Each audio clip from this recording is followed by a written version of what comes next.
Hey everybody, this is Reba, and I'm standing in Guatemala today with some property behind me that many of you have heard about, prayed about, and we've been talking about now for months as the Lord has led us to come to Guatemala, and now we have the opportunity to create spaces and places for women to create safety for them, to create safe harbor, as well as to create a place for care for these women and their children that are in crisis. And we've been talking about this for a while, a place to build a safe house, a place to be able to come.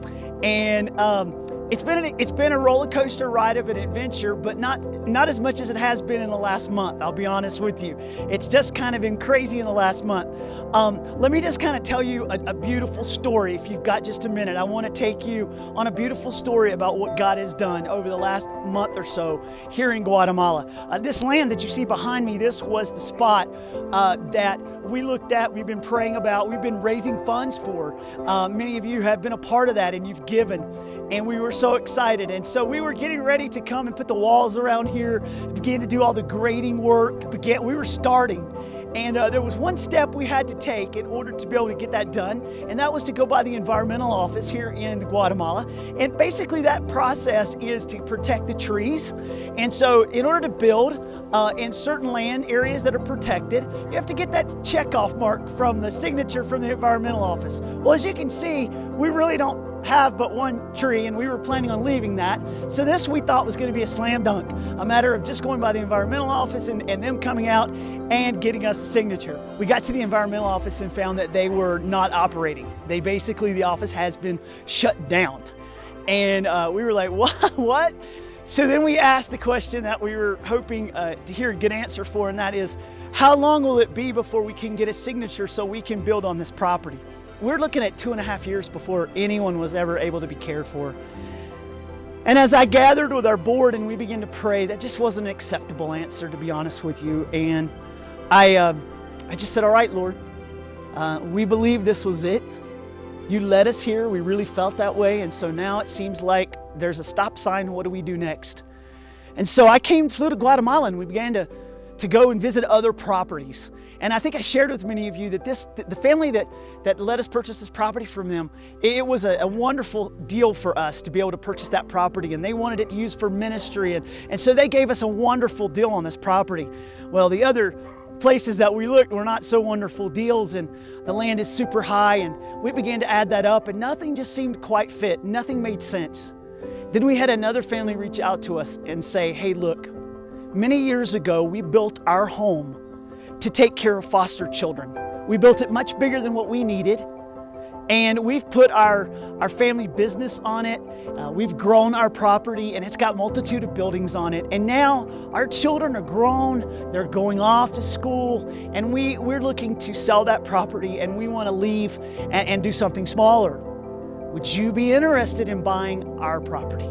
Seriously? I don't know. Let me think about it. Let's look at it. So here was a house that's already built, and there are already buildings on the property. It's about 1.5 acres, and it already has all the buildings on it. And as I pulled up our 5-year plan, our master deed plan for this spot right here, every building that we were going to build over the next 5 years on this spot of land was on that land already. Our plans were to go into phases here. So we were going to build first a safe house, then the next building, and then the next building. As God gave us the financial funds to do so, we would continue to extend. But the more we prayed, we felt like God had bigger and better plans.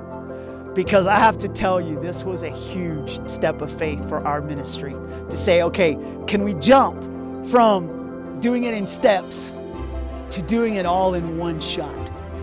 And I can't wait to show you the property, because over the last few months we've gotten counsel, we've gotten advice, we've met with different people, we've spent a long time in prayer, and we believe that God is leading us to purchase this property from this family.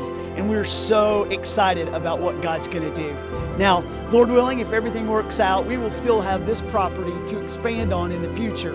And so we will come back to this property at some point, but we'll be in no rush with the environmental office at this point, because God has done something much bigger and much better than we could ever dream or think. So come on, let me take you and show you the new location. All right, well, we're here. This is the main gate to the property, and come on with me and I'll show you just a little bit, all right? If you go down to this drive, you're gonna see later on what we're gonna develop in our women's training center. It's already operational down there in our sewing program. And the other buildings are located down on this end of our property now. So it's really exciting. But behind all of these trees and behind all of this is a place that I believe is a house that is gonna be used so much for hope and for healing. And I really can't wait to show it to you. So come on, let's take a look at it. So what's so incredible about this story is that this amazing place for hope and healing is tucked away in a place you wouldn't even know it exists. And that is a plus for us as we step into the work of helping women who are in dire need and are in crisis points. And this gives them a harbor of safety.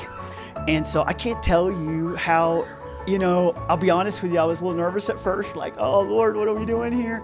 But the Lord has just seemed to make miracle after miracle, showing us this is the path. This is what I want you to do. I've got plans that are bigger than what you think. I'm doing something faster than what you think. I've got it under control. And so we're just leaning in and trusting Him, resting in who He is, and believing in my heart that this is the right place for the Dare for More Guatemala Safe House. And so over the next few months, we're going to invite you into this story. We're going to invite you to be a part of what's happening here. The challenges are bigger than what I shared with you before. I'm telling you they are. The challenges are bigger, but we really believe, here's the cool thing. Instead of looking at a piece of land and thinking, okay, this is what's gonna be, we're actually standing and I'm actually touching things and saying, this is what is. And in the next 6 months to a year, women and children are gonna be here. And they're going to be sitting on this porch, and they're going to be resting in these places, and they're going to be finding hope, and they're going to be finding healing in this house and in this place. And we are just thrilled to be able to see what God has done. I can only tell you, first of all, I'm praising God for His goodness, His greatness, and His glory. Second of all, I will always look at you and say, I know you want to be a part of this. I think it'll be the greatest investment of your life because this is an eternal investment. We need your help, we want your help, and it's going to be an exciting opportunity for you to invest in this place. And we need your help to be able to give. So you can go to our website, which is dareformore.org, and you can give to the Care Fund. And so if you want to find out more, you can contact me. You can go to our website, www.dareformore.org. And I believe that God would use you to be able to give to this place, to open these doors and to care for the women and the children that'll be entering these doors over the next few months. So thank you. Thank you for your help. I'm excited, and I challenge you to join us.